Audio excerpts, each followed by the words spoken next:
अस्सलाम वालेकुम।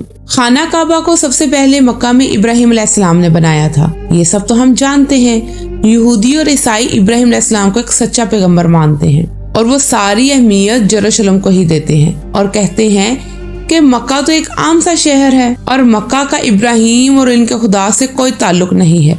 लेकिन इन्हीं की किताब तौरात में लिखा हुआ है कि मक्का में ही खुदा का घर है। तनाख जो यहूदियों की सबसे अहम किताब है। इस किताब के 3 हिस्से हैं। तौराह जो कि मूसा अलैहिस्सलाम पर नाजिल हुई, नेवियम जो कि यहूदियों के बाकी पैगंबरों पर नाजिल हुई, कैटोविम जिसका एक हिस्सा द बुक ऑफ साम है जो कि दाऊद अलैहिस्सलाम पर नाजिल हुई, जिसे मुसलमान ज़बूर कहते हैं। इसी द बुक ऑफ साम में लिखा हुआ है, कितनी खूबसूरत है आपके रहने की जगह and the rest of the people, जो कि आपके घर में रहते हैं और हर वक्त आपकी इबादत करते रहते हैं और इनका दिल सिर्फ हज की तरफ होता है जब वो बक्का की खुश्क वादी के पास से गुजरते हैं। बक्का तो इस वादी को चश्मों में बदल देते हैं। दे गो माउंटेन्स टू माउंटेन्स। यहूदियों की इस किताब में वाजिया तौर पर लिखा है कि खुदा का एक घर है जो कि बक्का की खुश्क वादी में है और इसके पास एक चश्मा भी है और वहाँ लोग पहाड़ से पहाड़ की तरफ जाते हैं। ये क्लियरली काबा की बात हो रही है जो मक्का में है। इसके पास जमजम का कुआं है और वो लोग सफा पहाड़ से मरवा पहाड़ की तरफ जाते हैं। लेकिन यहाँ तो बक्का का जिक्र है, मक्का का इससे क्या ताल्लुक।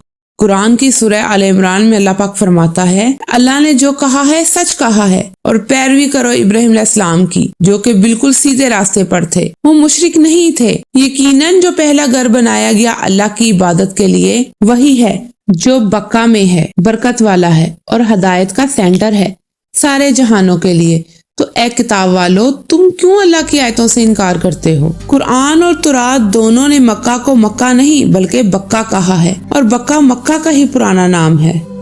जब रसूल पाक सल्लल्लाहु अलैहि वसल्लम की उम्र 35 साल थी तो बारिशों की वजह से काबा की छत गिर गई और मक्का के लोगों ने इसको दोबारा हलाल पैसों से तमीर करने का सोचा। और जैसे ही वो लोग काबा की टूटी हुई दीवारों को बनाने लगे तो एक दीवार पर कुछ अजीब सा लिखा हुआ था जो कि अरबी में नहीं था। आखिर इनको एक यहूदी मिला, उसने इनको बताया कि ये यहूदियों की जुबान अरमेक है और इस पर लिखा हुआ है, I am Allah the Lord of बक्का, और ये मैंने तब बनाया था जब मैंने आसमान, जमीन, चांद और सूरज को बनाया था और ये तब तक कायम रहेगा जब तक इसके 2 पहाड़ कायम हैं। और आज भी गुलाफे काबा पर मक्का नहीं बक्का लिखा हुआ है। खाना काबा से पहले मुसलमानों का पहला किबला बैतुल मुकद्दस था। एक दिन मदीना में रसूलुल्लाह सल्लल्लाहु अलैहि वसल्लम मस्जिद में नमाज पढ़ा रहे थे। अल्लाह पाक का हुक्म नाजिल हुआ कि जहाँ भी हो अपना रुख बैतुल मुकद्दस से फेर कर मक्का यानी काबा की तरफ कर लो। रसूलुल्लाह सल्लल्लाहु अलैहि वसल्लम ने नमाज पढ़ते हुए ही अपना रुख काबा की तरफ कर लिया। पीछे खड़े मुसलमानों ने भी ऐसा ही किया। तो यहूदियों ने कहा कि मुसलमानों ने असल किबला बैतुल मुकद्दस को छोड़कर एक नया किबला इजाद कर लिया है। यहूदी इस बात को मानते हैं कि यरूशलेम में यहूदियों का पहला टेम्पल सुलेमान अलैहिस्सलाम ने 300 साल पहले बनाया था, जबकि मक्का में काबा को इब्राहिम अलैहिस्सलाम ने इससे भी कई हजार साल पहले बनाया था। इसका मतलब ये है कि मुसलमानों ने नया किबला नहीं बनाया बल्कि अपने असल और पुराने किबले की तरफ वापस गए थे। इब्राहिम अलैहिस्सलाम ने अपने बेटे इस्माइल अलैहिस्सलाम और बीवी हाजरा को बरान डेजर्ट में छोड़ा था, जिसे हिस्टोरियन हजाज का इलाका समझते हैं और वहीं हजाज में मक्का मुकर्रमा भी वाक़या है। काबा को बनाने से पहले मक्का का नाम बक्का था और यहाँ इस्माइल अलैहिस्सलाम की औलाद रहती थी।